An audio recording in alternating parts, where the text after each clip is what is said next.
तो ये first question है। इसमें हमें ए का डिटरमिनेंट दिया हुआ है 1/8 और हमें एडजॉइंट ऑफ 2a का डिटरमिनेंट बताना है। ए के बारे में इन्फॉर्मेशन ये दी है कि ये 3x3 की मैट्रिक्स है, यानी एन की वैल्यू अगर हमें यूज़ करनी पड़ेगी तो हम 3 यूज़ करेंगे। ठीक है, तो देखते हैं इसका सॉल्यूशन। तो एडजॉइंट ऑफ ए का हमने देखा था रिजल्ट। इसका जो डिटरमिनेंट की वैल्यू आई थी वो आ रही थी determinant of A to the power n-1 का होल स्क्वायर। ये हमने लास्ट टाइम देखा था, लास्ट लेक्चर में। तो यहाँ पर अगर 2a है तो यहाँ पर 2a हो जाएगा। तो अगर मैं यहाँ पर 2a कर दूँ तो यहाँ पर अंदर भी 2a हो जाएगा। ठीक है, बस ये अगर हमने ए के लिए देखा था, अगर अंदर जो भी है मतलब वो इसका determinant to the power n-1 का होल स्क्वायर। तो यहाँ 2a है तो हमने यहाँ 2a यूज़ कर लिया। तो 2a ऐसे ही रहने देते हैं। ऑर्डर यानी 3x3 की, यानी n की वैल्यू 3 हो जाएगी। तो 3 - 1 2 का स्क्वायर, तो ये 4 हो जाएगा। ठीक है, अब 2 को बाहर निकाल देते हैं। तो 2 को बाहर निकालने के लिए हमने देखा था लास्ट टाइम कि जो ए का ऑर्डर होता है वो 2 के साथ बाहर आता है। जैसे कि ए का ऑर्डर 3 दिया है तो यहाँ पर 2 टू दी पावर 3, और ये फिर हम ए ऐसे लिखेंगे। ठीक है, अब ये अभी ए से बाहर आया है, अभी पावर भी है बाहर, तो पावर को भी करेंगे तो फिर तो ये हो जाएगा 12 determinant of A to the power 4।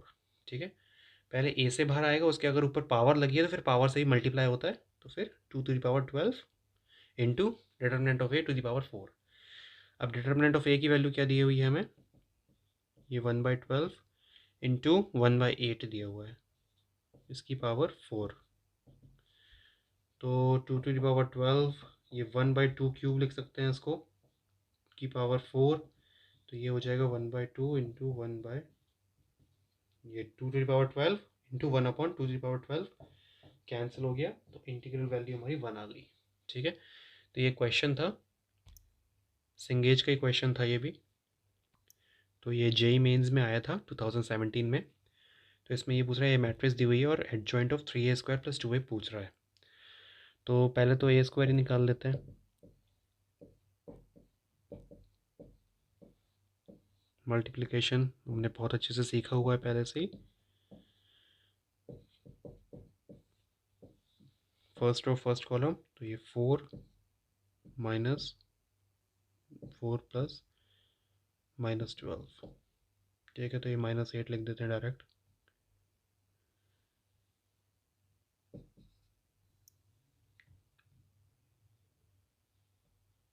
अच्छा हाँ सॉरी, ये माइनस माइनस दोनों है ना।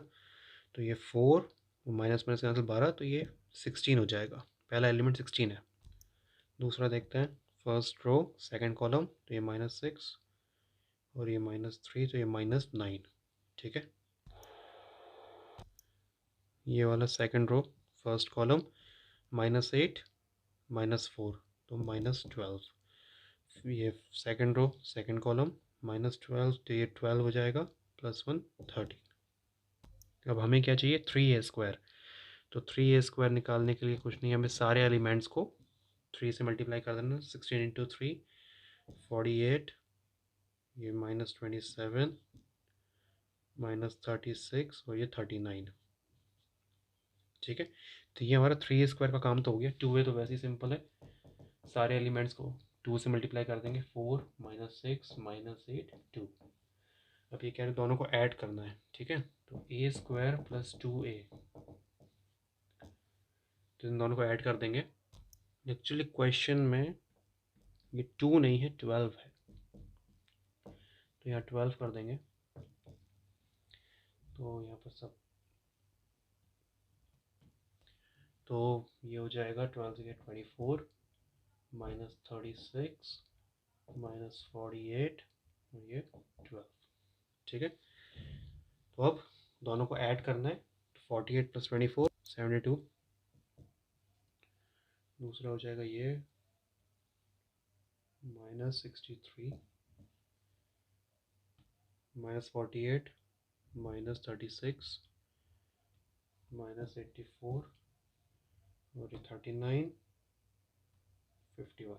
आई थिंक सही है ये। तो ये मैट्रिक्स हमें मिली। अब इस मैट्रिक्स का एडजॉइंट निकालना है।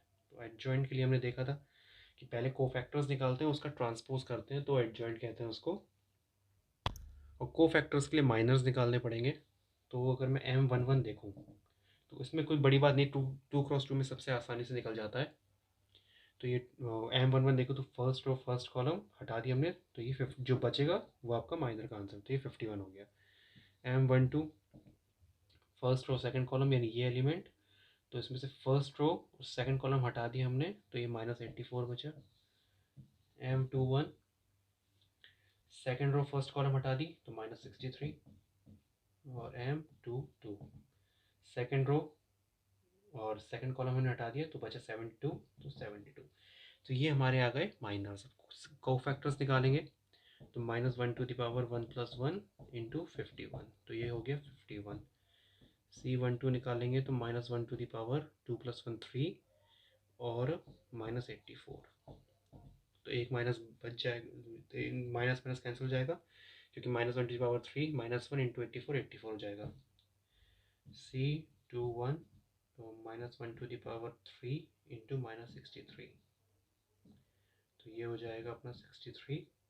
और C22 यानी -1 × 4 × 72, ये हो गया 72। यहाँ कैमरा दिख रहा है, अब आपको दिख रहा होगा बोर्ड। तो ये हमारे कोफैक्टर्स आ गए। तो अब हम एडजॉइंट ऑफ ए लिख सकते हैं। तो C11 क्या आ रहा था 51, C12 84, C21 63 और ये C22 72। इसका ट्रांसपोज होगा एडजॉइंट ऑफ ए। तो ट्रांसपोज बस क्या करना है, रोज और कॉलम्स को एक्सचेंज करना है। जो अभी रोज एंड कॉलम्स बना दो, 51 84 रो में लिखा हुआ है तो इसको कॉलम में लिख देंगे, 63 72 रो में लिखा हुआ है इसको कॉलम में लिख देंगे। ये आपका आंसर आ गया। एक्चुअली एडजॉइंट ऑफ ए नहीं है, ये बड़ा सा है जो एडजॉइंट ऑफ 3a² + 12a, ये यहाँ पर a। आज काफ़ी ज़्यादा मिस्टेक्स हो रही हैं लिखने में। 3a² + 12a, तो ये आपका फाइनल आंसर आ गया जेईई मेंस के क्वेश्चन का। तो ये भी एक सिंगेज का अच्छा क्वेश्चन है। होपफुली आपको मेरी भयानक राइटिंग समझ में आ रही होगी। तो मैं पढ़ देता हूँ। Let there be a matrix A such that, ये कोई इक्वेशन दिया a - 2i × a - 4i = null matrix. तो हमें ये बताना है कि 1/6 of a + 4/3 of a inverse क्या होगा। इसका सॉल्यूशन देखते हैं। तो पहले तो मल्टीप्लाई कर लेते हैं। ये जो a - 2i a - 4i = हो दिया, तो पहले ब्रैकेट खोल लेते हैं। तो ये a² हो जाएगा -4ai - 2ia + 8i², ये हो गया हमारा। a² तो ऐसे लिख सकते हैं 4ai, यानी कोई भी मैट्रिक्स अगर आइडेंटिटी मैट्रिक्स से मल्टीप्लाई करते हैं तो वही मैट्रिक्स आ जाती है, यानी 4a - 2a + 8i, i² i ही होता है। तो ये हो गया a² - 6a + 8i। तो हमें क्या चाहिए, ए इनवर्स निकालना है। तो अगर मैं ए इनवर्स अगर तुमने दिया है, मतलब ए इनवर्स एग्जिस्ट करता है, ठीक है। तो अगर मैं पूरी इक्वेशन को ए इनवर्स से मल्टीप्लाई कर दूं तो देखते हैं क्या आएगा। तो अगर मैं a² × a inverse -6 × a × a inverse + 8 × i × a inverse = o, कोई भी मैट्रिक्स अगर नल मैट्रिक्स से मल्टीप्लाई होती है तो नल मैट्रिक्स बनती है। तो यहाँ तो 2 - 1 a ही पावर बचेगी 1। a × a इनवर्स i होता है, हमने पहले देखा था। ये जो रिजल्ट होता है a × a inverse is always equals to identity matrix, ठीक है। तो यहाँ i लिख सकते हैं -6i plus i × a inverse is a inverse plus 8a inverse is equals to null matrix, ठीक है। हमें 1/6 मतलब 6 डिनोमिनेटर में चाहिए। तो अगर मैं पूरी 6 को पूरी इक्वेशन को 6 से डिवाइड कर दूं तो क्या आएगा, a/6 - i + 8/6 a inverse is equals to null matrix. तो i को इधर ले जाते हैं, क्योंकि यहाँ पर दो ही एक्सप्रेशन दिख रहे हैं। एक नज़र हमेशा उस पर भी होनी चाहिए जो हमें निकालना है, इसलिए मैं इस पर नज़र रख रहा हूँ। तो हमें यहाँ पर 1/6 ऑफ a और 8/6 a इनवर्स ऐसे कुछ दिख रहा है यहाँ पर, तो i को यहाँ ले जाते हैं। तो तो A/6 इसको कुछ कैंसिल हो रहा है कि 2 3 6 2 4 बिल्कुल 4/3 ही आ गया यहाँ पर। तो A/6 plus 4/3 of A inverse is equals to RHS में आई ले गए, तो इसकी जो वैल्यू होगी वो आइडेंटिटी मैट्रिक्स के बराबर होगी। तो ये हमारा आंसर आ गया। तो ये JEE मेंस 2014 का क्वेश्चन है। इसमें ये 3x3 मैट्रिसेस दी हुई हैं। तो इसमें एक रिलेशन दी हुई है A transpose into A is equals to A into A transpose, और B कुछ A inverse into A transpose के इक्वल दिया हुआ है। तो हमें बताना है कि B इंटू बी ट्रांसपोज क्या होगा। देखते हैं। अच्छा, ये तो ट्रांसपोज में दिया हुआ है, इसलिए ये लगता नहीं इतनी ज़्यादा हेल्प कर पाएगा। लेकिन जहाँ पर हमें इन्वर्स दिख जाता है तो थॉट प्रोसेस ऐसी होनी चाहिए, जैसे कि हम इसको ये लिख लेते हैं, ये 1 है। तो थॉट प्रोसेस ऐसी होनी चाहिए कि जहाँ ए इन्वर्स दिख जाए तो हमें सबसे पहले ये रिजल्ट याद आना चाहिए, A inverse is equals to आई। ये रिजल्ट हमें सबसे पहले याद आना चाहिए, जिससे क्या चीज़ें थोड़ी सिंप्लीफाई हो जाती हैं। ठीक है, तो पहले हम ए से ही मल्टीप्लाई कर देते हैं दोनों साइड। तो ये हो गया ए बी इंटू ए, ये हो जाएगा ए इनवर्स ए ट्रांसपोज, ये 1 है। ठीक है, तो अच्छा, ये अगर A into A inverse into A transpose लिखा हुआ है तो ऐसी चीज़ें इधर उधर मत कर देना, ए ट्रांसपोज यहाँ लिख दिया, ए यहाँ लिख दिया, ए इनवर्स यहाँ लिख दिया, ऐसा मत करना। जिस ऑर्डर में लिखा है उसी ऑर्डर में होना चाहिए। मैट्रिक्स इक्वेशन इस तरीके से आप छेड़ नहीं सकते। ठीक है, तो ए इंटू ए इनवर्स लिखा है तो हम यहाँ पर आई यूज़ कर सकते हैं सिंपली। तो A B is equals to I into A transpose, ये डैश ट्रांसपोज का ये नोटेशन होता है। तो A B is equals to A dash आ गई, ये हमें पहली चीज़ तो मिल गई। ठीक है, अब कुछ और सोचते हैं। तो हमें बी इंटू बी ट्रांसपोज चाहिए। तो अगर मैं ये जो इक्वेशन है हमारी B is equals to A inverse A transpose, बार बार मुझे ऐसे लिखना पड़ रहा है, कंफ्यूजन ना हो। तो अगर मैं यहाँ पर बी ट्रांसपोज ही मल्टीप्लाई कर दूँ, क्योंकि बी ट्रांसपोज चाहिए, तो एक बार करके देखते क्या होता है इससे। दोनों साइड मैंने इससे मल्टीप्लाई कर दिया, पोस्ट मल्टीप्लाई। ठीक है, ये बन गया। तो इसको तो ऐसे ही रहने देते हैं, ए इनवर्स को भी ऐसे ही रहने देते हैं। ए बी को मैं बी ए का होल ट्रांसपोज लिख सकता हूँ, ये हमने प्रॉपर्टी पढ़ी थी ट्रांसपोज में, ये होता है। अगर दोनों सेपरेटेड हैं तो मैं इनको उल्टा करके मर्ज करके ट्रांसपोज एक साथ लगा सकता हूँ। तो यहाँ पर हमें ऐसे ही कुछ दिख रहा है, तो मैं इसको ए बी लिखा है तो बी ए का होल ट्रांसपोज ऐसे लिख सकता हूँ। ठीक है, तो अब देखते हैं ये बी ट्रांसपोज ए इनवर्स तो कुछ कर नहीं सकते। बी की वैल्यू हमें कहीं से पता है कि यही है बी की वैल्यू। तो एक बार, क्योंकि यहाँ पर ए दिख रहा है मुझे और यहाँ पर ए इनवर्स दिख रहा है, तो देखते हैं क्या हो सकता है। तो यहाँ पर पुट कर देते हैं बी की वैल्यू, ये जो बी की वैल्यू है इंटू ए ट्रांसपोज इंटू ए का होल ट्रांसपोज। ठीक है, बस बी की वैल्यू पुट करिए, ए हमने वैसे ही लिख दिया है। ठीक है, अच्छा, यहाँ से हमें दिख रहा है कि ए ट्रांसपोज इंटू ए, तो ये हमें दिया हुआ है A transpose into A is equals to A into A transpose. तो इसकी जगह मैं ये लिख सकता हूँ,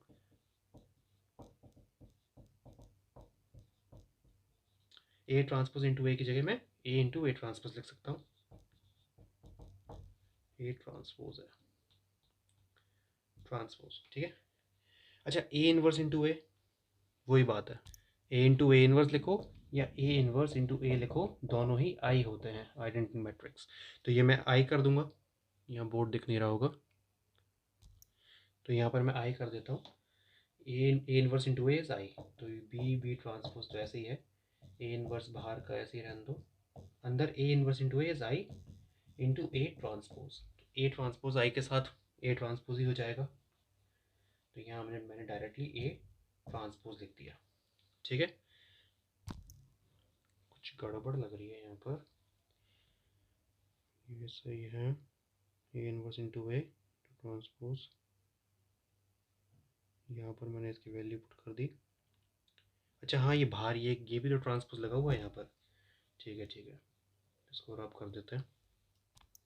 जब भी मैं रब करता हूँ तो बोर्ड हिलता है, बोर्ड की वजह से कैमरा हिलता है, इसलिए मैं पॉज कर देता हूँ वीडियो। तो हम यहाँ पर थे, तो बी जो ट्रांसपोज है इसको तो ऐसे रहने दो, ए इनवर्स इंटू ए हमने आई लिख दिया था यहाँ पर, तो ये ए इनवर्स तो बाहर ऐसे ही रहेगा, ये वाला अंदर वाला ए इनवर्स इंटू ए मिलके आई बना देगा, और फिर ए ट्रांसपोज का होल ट्रांसपोज, ये हमने लास्ट टाइम मिस कर दिया था, देख नहीं पाए थे। तो B transpose is equals to A inverse, ये ए ट्रांसपोज हो जाएगा आई के साथ मल्टीप्लाई करके उसका ट्रांसपोज, ट्रांसपोज का ट्रांसपोज फिर से वही ए मैट्रिक्स देता है, प्रॉपर्टीज में हमने पढ़ा था ट्रांसपोज की, तो यहाँ डायरेक्टली मैं ए लिख देता हूँ। अब ये क्या आ गया, ए इनवर्स इंटू ए, जो कि आई होता है। तो ये हमारा आंसर आ गया, बी इंटू बी ट्रांसपोज का आई आंसर आ गया। तो ये भी एक सिंगेज का काफ़ी अच्छा क्वेश्चन है। तो इसमें ए और बी स्क्वायर मैट्रिसेस दी हुई हैं, डिटर्मिनेंट ऑफ ए हमें 1 में दिया हुआ है, B into B transpose identity matrix दिया हुआ है, और ये कुछ है कि पॉजिटिव है, determinant of B is positive, और A into adjoint of A plus adjoint of B is equals to B दिया हुआ है। तो हमें ए प्लस बी का डिटर्मिनेंट फाइंड करके बताना है। तो देखते हैं कैसे कर सकते हैं। तो पहली सबसे बड़ी अच्छी इन्फॉर्मेशन तो हमें यही लिख रही है, तो इसको ही देखते हैं।